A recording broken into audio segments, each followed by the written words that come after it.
There's a certain kind of tourist who thinks the world is a petting zoo. They see a wild animal and think, I'm going to get a selfie with that. Better yet, I'm going to feed it. It's the ultimate travel story, right? I hand-fed a bear in Romania. I swam with sharks in Israel. I touched a stingray in Colombia.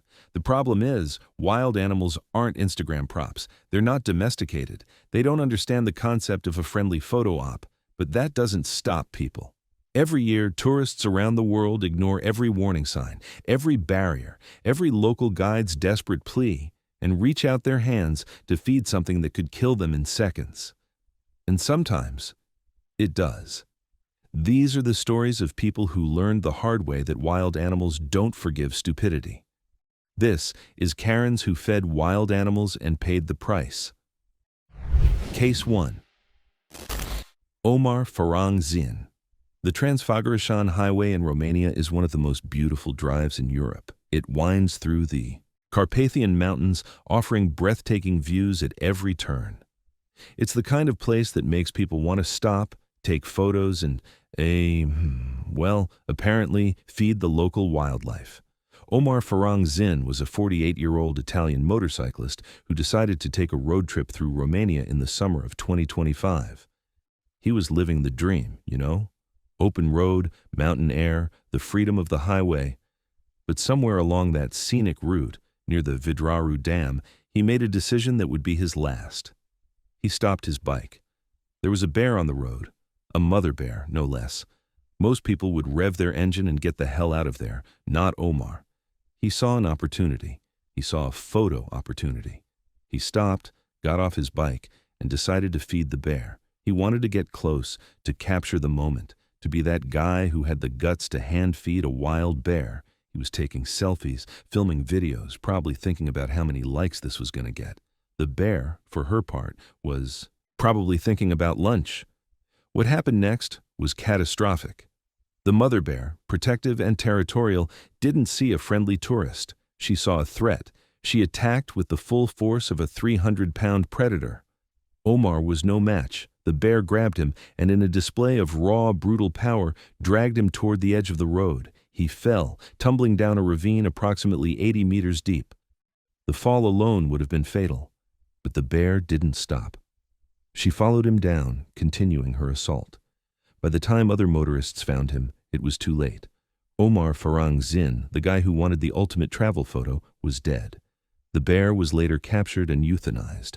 NGO Agent Green filed a criminal complaint against Romanian authorities for allowing the situation to escalate. But Omar was already gone, his body broken at the bottom of a ravine, his phone probably still in his pocket with those final selfies, the last moments of a man who thought he was invincible. Case 2. Leocadia Paravolova.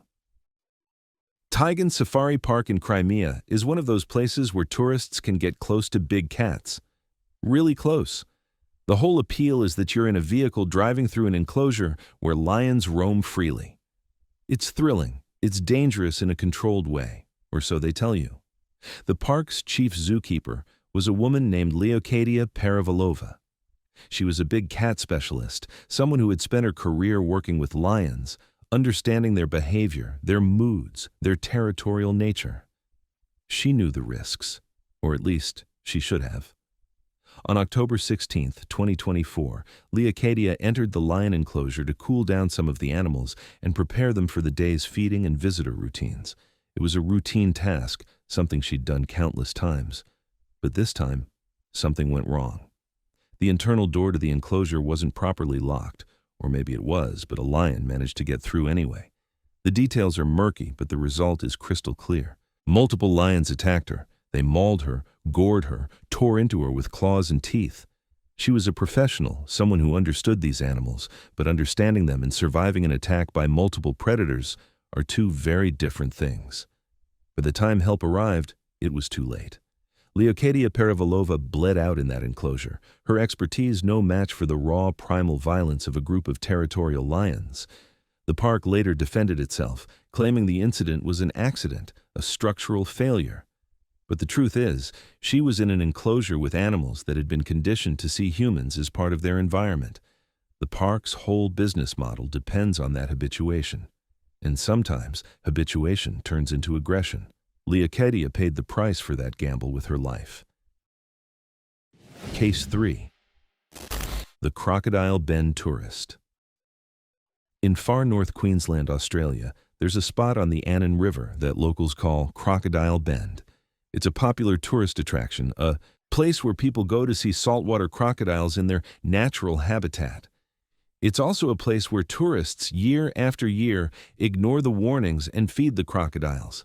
They throw food into the water, they get close for photos, they treat a 4.9-meter apex predator like it's a trained animal at a theme park. In August 2024, a 40-year-old man from New South Wales, a doctor, a father, went to Crocodile Bend with his family. He was on vacation, enjoying the Australian wilderness. He stood near the water's edge, probably taking photos, probably thinking about how cool this was. The crocodile, which had been conditioned by years of tourists feeding it, approached. It didn't hesitate. It didn't give him a warning. It just attacked. The crocodile's bite is one of the most powerful in the animal kingdom. It grabbed him and performed a death roll, a spinning maneuver designed to disorient and drown prey. The man didn't stand a chance. He was pulled under, drowned, and crushed by a predator that had learned, thanks to countless tourists, that humans meant food. When authorities recovered his body, they found human remains in the crocodile's stomach. The case became a cautionary tale, a warning about the dangers of feeding wildlife. But how many tourists actually listen? How many still go to Crocodile Bend and throw food into the water, thinking they're safe? The answer is probably too many. Coming up, a snorkeler in Israel learns too late that sharks have no mercy. And a tourist in Colombia discovers that stingrays aren't as harmless as they look. These are the stories that should be warnings, but probably won't be. Case 4 and 5. Hadera sharks plus San Andres stingray. There are places in the world where tourists are told that feeding wild animals is safe, that the sharks won't bite, that the stingrays are harmless, that it's all part of the authentic travel experience. These places are usually popular snorkeling destinations, spots where the water is warm and the animals are plentiful. And they're usually death traps.